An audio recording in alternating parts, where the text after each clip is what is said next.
Nah, tambah kan ada yang campur dengan agama karena proses perjumpaan itu kan. Iya. Jadi ada ya karena dipaksa ngaku agama akhirnya diserap. Terus masuk kan doktrin kan.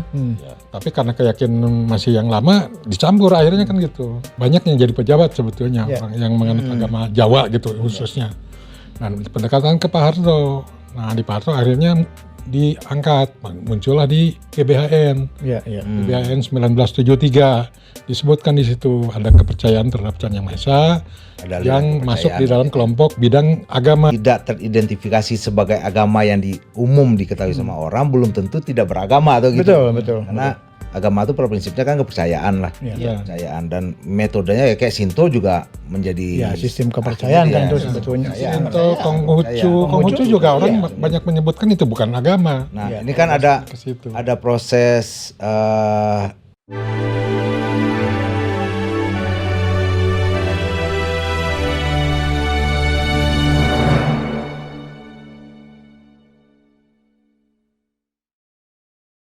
Oke, kembali lagi di podcast Bargama bersama saya Ismail dan Dimas. Saya Jai dan Om Jai. Sekarang kita ada kelupain.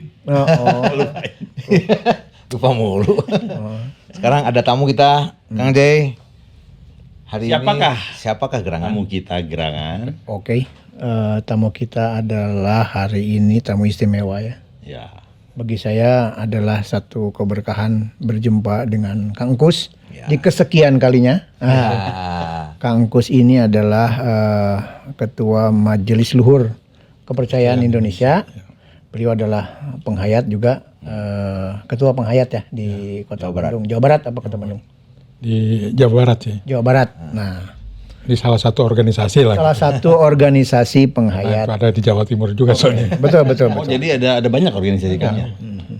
Nah itu Kang Kus ini lulusan sama seperti kalian lah, kuliah nama gitunya. Yang menarik adalah bagaimana kita elaborasi Kang Kus ini, bagaimana hak-haknya para penghayat ini sampai mendapat pengakuan dari negara. Wih, seru.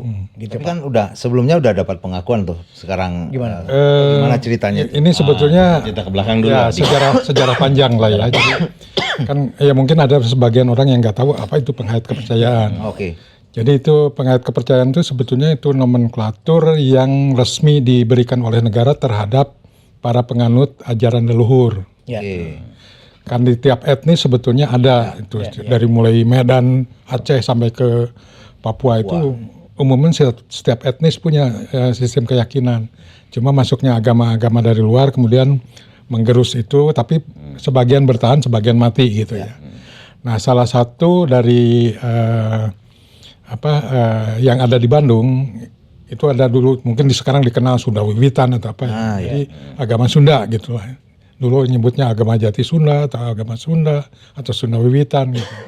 Nah, itu bertahan sebetulnya. Cuma pada waktu belum bisa eksis, ya seolah-olah ngumpet gitu ya. Jadi karena harus pakai agama lain. Ya, karena dipaksa harus ngaku agama gitu. Jadi akhirnya kan double gitu secara keseharian meyakini ajaran leluhur, tapi di formalitasnya agama yang dari identitas yang keluar.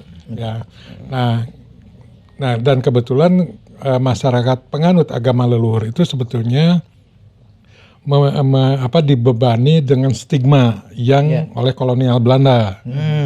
Karena dulu di dalam sejarah kan di antropologi disebutkan nenek moyang bangsa Indonesia menganut animis, dinamis. Ya. Dalam gambaran di ini suka nyembah batu, suka nyembah pohon, nyembah keris kan itu. Nah, stigma itu kan dilestarikan melalui buku ajaran di sejarah. Gitu. Dan diajarkan turun temurun karena itu jadi kurikulum ya. Kurikulum. Sehingga semua orang Indonesia yang pernah sekolah terstigma kan. Kalau ada orang yang ngaku ajaran leluhur ya seperti itulah keyakinannya. Belum tercerahkan. Terbelakang, primitif. Iya. Nah, kemudian tambah lagi pas ada peristiwa PKI dulu, wah komunis karena tidak menganut agama. Iya. Berat. Jadi pada waktu ada kegambangan kan waktu zaman Kesultanan diraih gitu ya. Misalnya Mataram, Surakarta gitu. Kan ajaran leluhurnya tetap dipakai, tapi agama dari luar jadi label gitu. Ya, ya, ya. Seperti di Jogja, di Solo gitu kan. Nah, akhirnya ada kegamangan di masyarakat, termasuk tokoh-tokoh dari keraton. Nah, walaupun ada tokoh yang memperjuangkan supaya kita dilindungi di dalam konstitusi, muncullah pasal 29 yang dibawakan oleh Mr. Wongso Nagoro.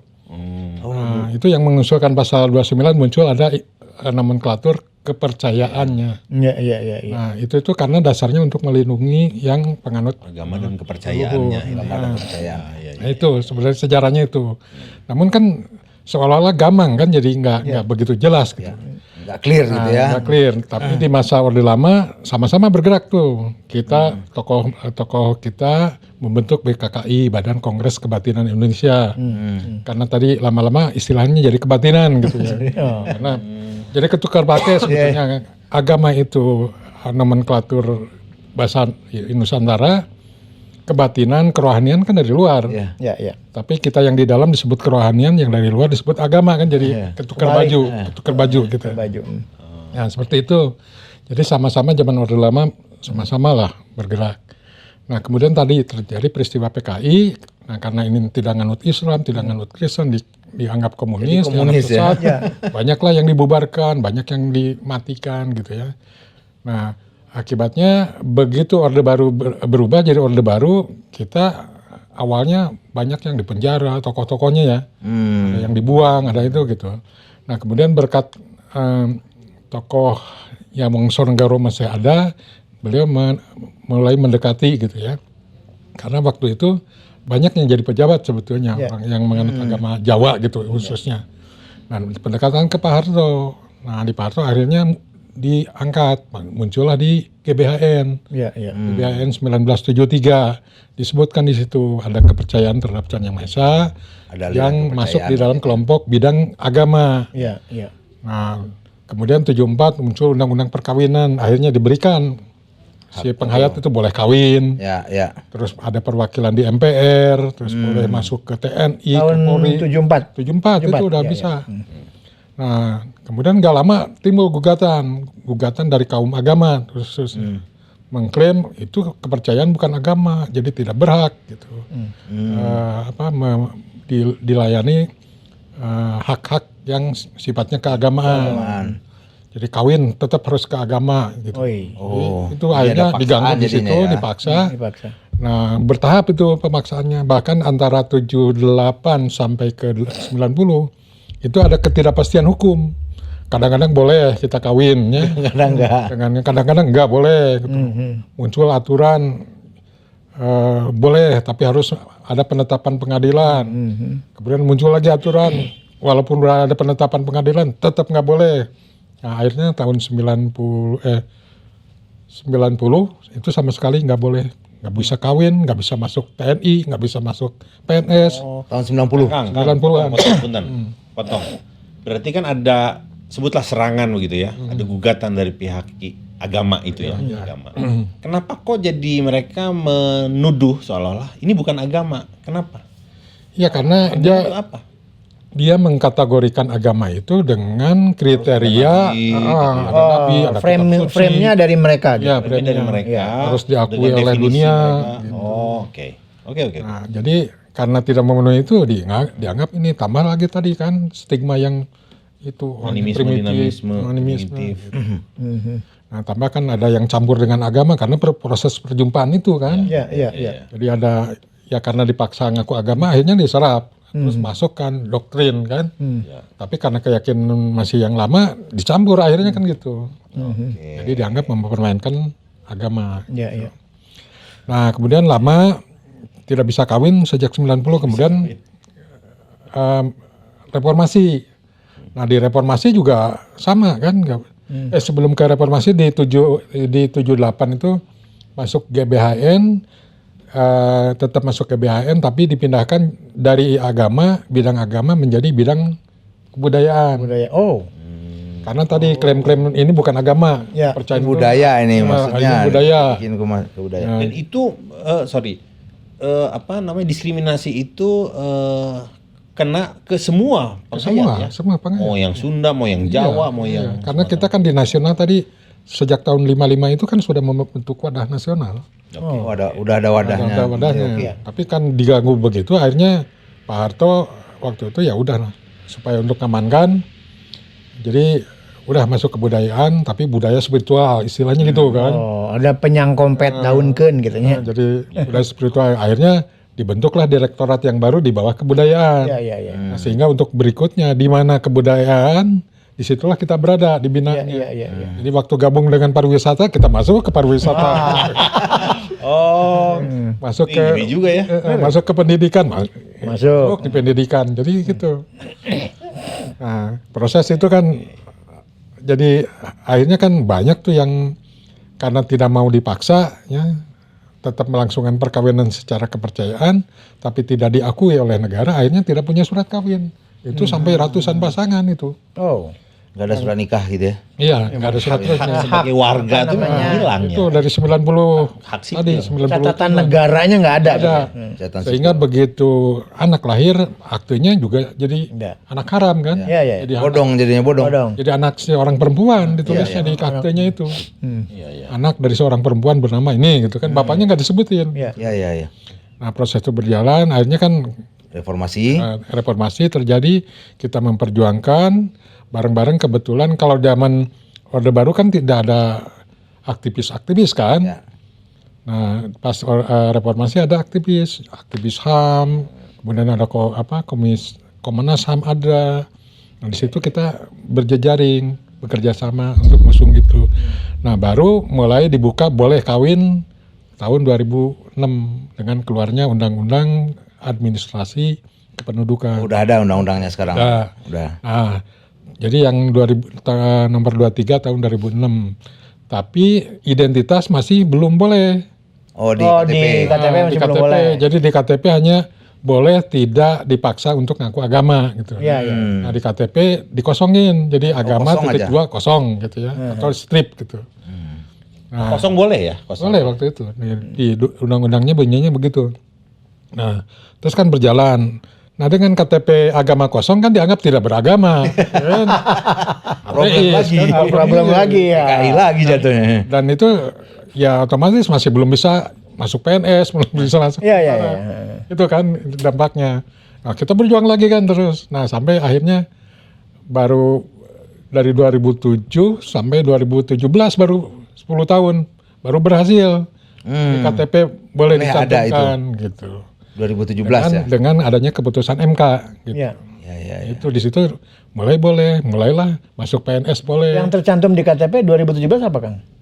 Kepercayaan. Oh, kepercayaan. Tidak spesifik pamannya agama parmalim gitu Ya, umpamanya karena gitu. kita kan ada ratusan kan. Iya. Jadi semua etnis kan ada tuh. Kalau dicantumkan terlalu banyak repot. Oke. Jadi kepercayaan aja. Nah, tapi kita kan ya udah generiknya aja lah. Waktu Ya. itu kan ada permintaan apakah setiap ini. Kemudian kan kayak di Sunda misalnya ada Sunda Cigugur, ada Sunda budidaya, ada Jiripa. Perjalanan, Ya kan jadi macam-macam. Jadi udah kita ambil generik. Gitu.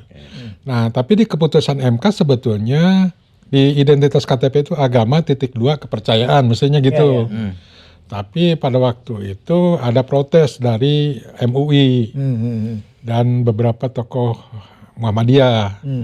Protes katanya ini kan bukan agama, tapi karena sudah ada keputusan MK harus dilayani. Nah, termasuk Pak Ma'ruf Amin. Ma'ruf Amin, ya. Waktu itu kan ketua MUI-nya dia. Dia juga salah satu yang menggugat ya. Iya, Iya. salah satu yang kan sering mengalah itu. Ya. Nah, akhirnya di KTP diambil Kemendagri mengambil kebijakan. Jadi tulisan agamanya diganti jadi tulisan kepercayaan. Jadi di KTP itu kepercayaan titik 2 kepercayaan terhadap Tuhan Yang Maha Esa gitu. Jadi double. Harusnya kan agama titik 2 kepercayaan terhadap Tuhan Yang Maha Esa kalau ngikutin keputusan MK amarnya. Nah, tapi karena itu ya udahlah kita terima apa. Nah, setelah masuk identitas boleh akhirnya masuk PNS, masuk polisi, masuk TNI baru tahun kemarin 2002. Baru ada yang boleh masuk. Ya, Oktober 2022. Iya. Itu boleh masuk. Tapi yang angkatan laut, angkatan udara sampai sekarang belum Belum boleh. Belum bisa terima. bisa. Jadi di pengisian formulirnya tidak disediakan. Oke. Terus Kementerian Pertahanan. Nah, yang lucu Kementerian Pertahanan di formulir isian tentang agama agama Shinto ada tercantum. Jadi Islam, Kristen, Hindu, Buddha, terakhir tuh Shinto. Nah, kepercayaan nggak ada. Kita nuntut kan, masa kepercayaan tidak ada kan udah. Sebenarnya Shinto kan kepercayaan orang sana. Orang Jepang gitu. Orang Jepang. Kan lucu gitu. Nah, kita selalu koordinasi dengan Menko Polhukam gitu ya. Terus dengan KSP, kita kan ada punya orang-orang yang simpati dan mau memperjuangkan hak-hak penghayat di kementerian-kementerian itu. Karena secara prinsipnya ini kan hak azazi ya. Iya, betul. Hak azazi untuk menganut terhadap kepercayaan tertentu yang sesuai dengan keyakinan mereka. Dan keyakinan itu bukan satu hal yang harus dipaksakan tuh. Tapi emang bagaimanapun emang negara harus hadir ini, harus hadir dan emang harus saling bisa adil dalam hal ini gitu loh. Yang menjadikan kan ya kalau gue coba bayangin ya, kan sebenarnya misalnya Kang Kus dan itu keyakinannya kan Sunda, Sunda apa? Wiwitan lah. Sunda Wiwitan misalnya. Ini kan udah dari turun temurun Kang. Iya. Dari dulu lah. Datang nih orang baru, ajaran baru, terus tiba-tiba suruh minggir kan. Iya. Jadi kan ya lucu aja gitu, lucu aja. Nah, ya saya kan sering ngomong gini ya waktu tiap diskusi gitu. Kenapa kami justru dikeluarkan padahal kami pribumi? Jadi ibaratkan ini rumah gitu. Terus orang datang tamu, silakan masuk, beri kamar. Ada tamu lain datang, silakan beri kamar. Nah kami yang punya rumah ini malah kan disuruh keluar. Karena kita nggak punya sertifikatnya gitu kan. Dan mungkin agak diperparah dengan stigma PKI ini kan. Karena itu salah satu yang memberatkan. Permasalahan tidak teridentifikasi sebagai agama yang umum diketahui sama orang belum tentu tidak beragama atau gitu. Betul. Karena agama itu pada prinsipnya kan kepercayaan lah. Kepercayaan dan metodenya ya kayak Shinto juga menjadi sistem kepercayaan kan itu sebetulnya. Shinto, Konghucu juga orang banyak menyebutkan itu bukan agama. Nah, ini kan ada proses wawasan yang tidak tersampaikan sehingga itu jadi di KTP nggak ada, berarti nggak ada agama, berarti komunis nih sampai begitu kan. Ateis, komunis gitu. Dan di proses bernegaranya berlanjut kan, nggak boleh ikut, nggak ada daftar nama agamanya di kan sana. Ada istilah orang yang tidak beragama tidak berhak hidup di Indonesia. Itu dulu gitu. Kang Kus, ini kan kita sama-sama ya pernah di Kongres Kebudayaan kemarin. Sebelumnya bahwa kita memahami bahwa ada Undang-Undang Nomor 5 tahun 2017 tentang pemajuan kebudayaan, di mana di situ disebutkan bahwa ada salah satu poinnya adalah sistem kepercayaan gitu kan, masyarakat adat dan lain sebagainya. Nah, bagi saudara-saudara yang ada di wilayah itu, bagaimana menyikapi undang-undang tersebut gitu? Ya, undang-undang itu sebetulnya tidak secara tegas sebagai pengakuan eksistensi. Ya.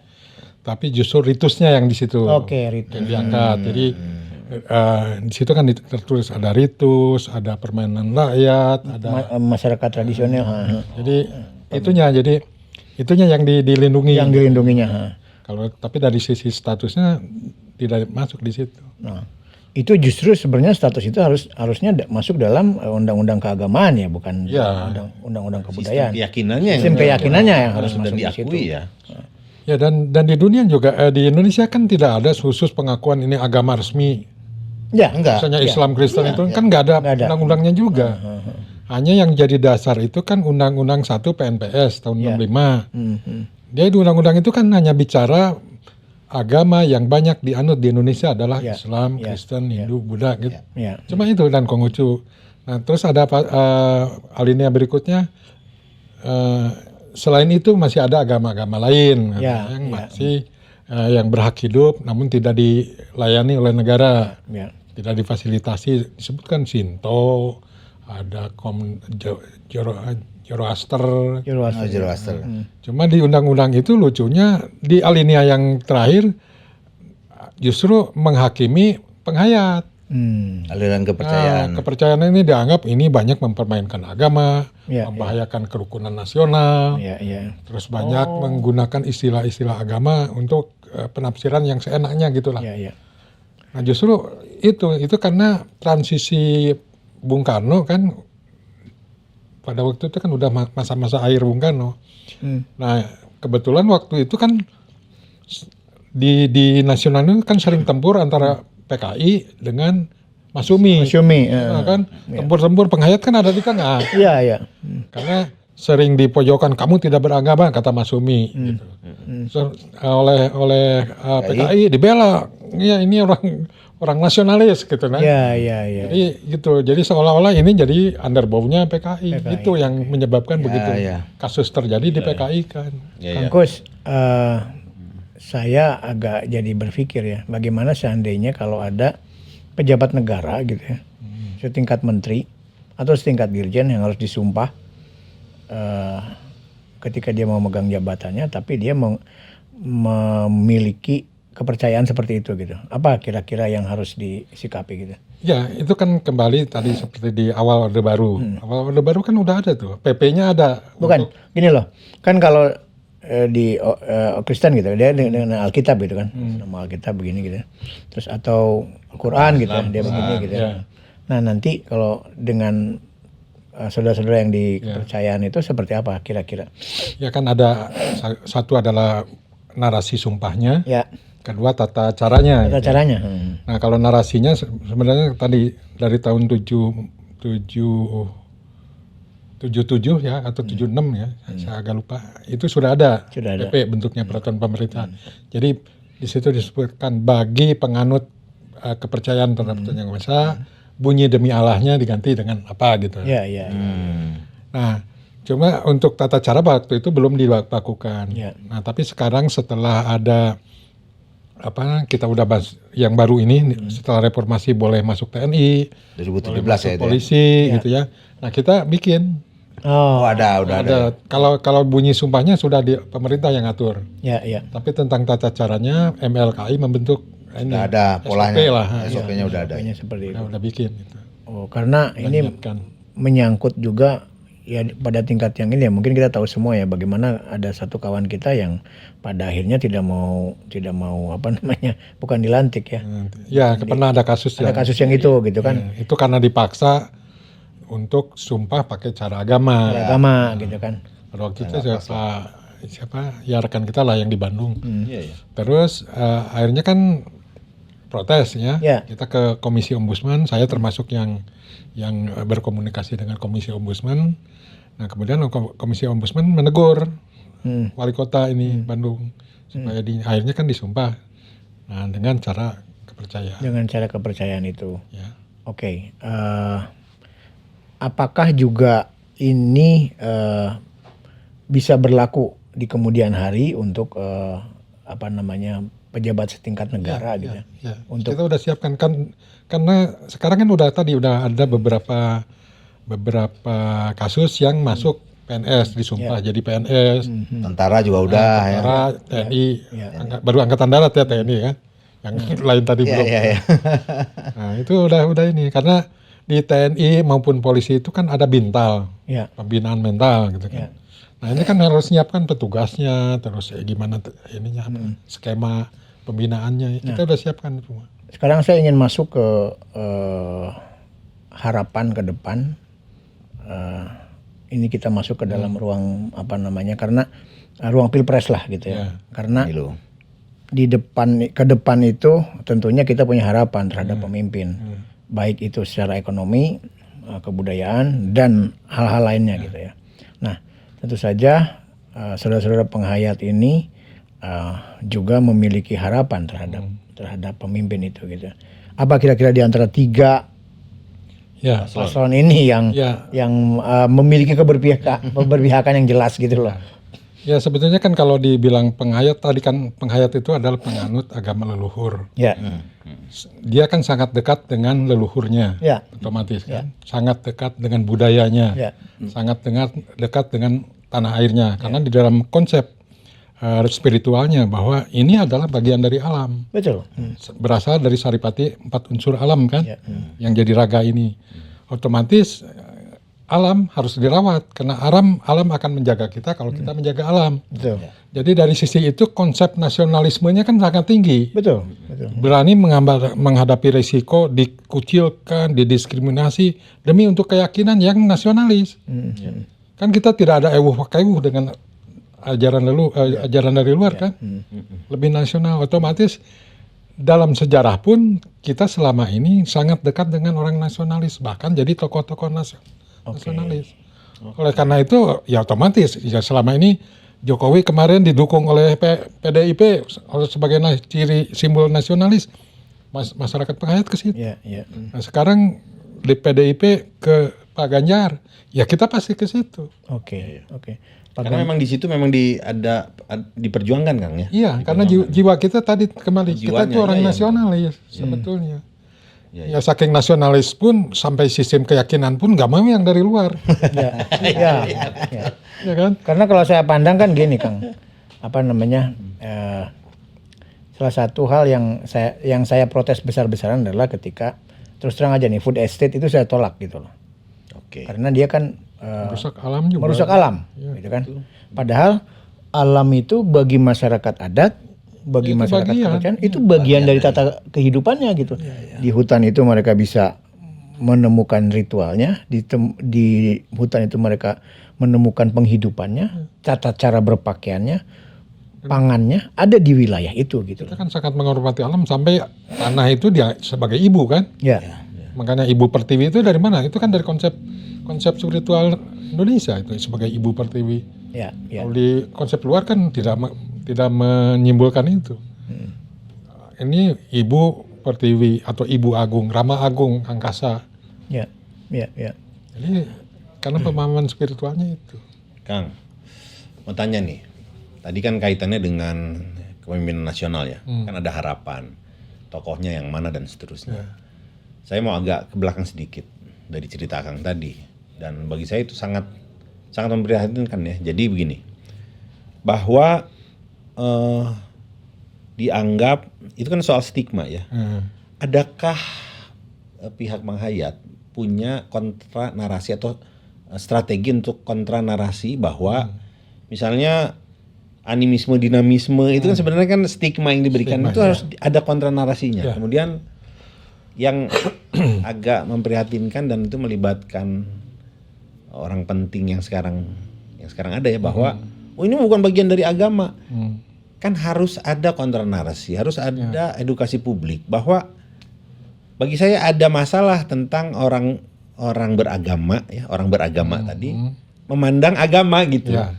Nah, apakah teman-teman penghayat punya strategi untuk melakukan kontra narasi itu dalam rangka edukasi publik itu, bahwa besok sembarangan amat sih lu menilai gue gitu, emang siapa sih kan gitu.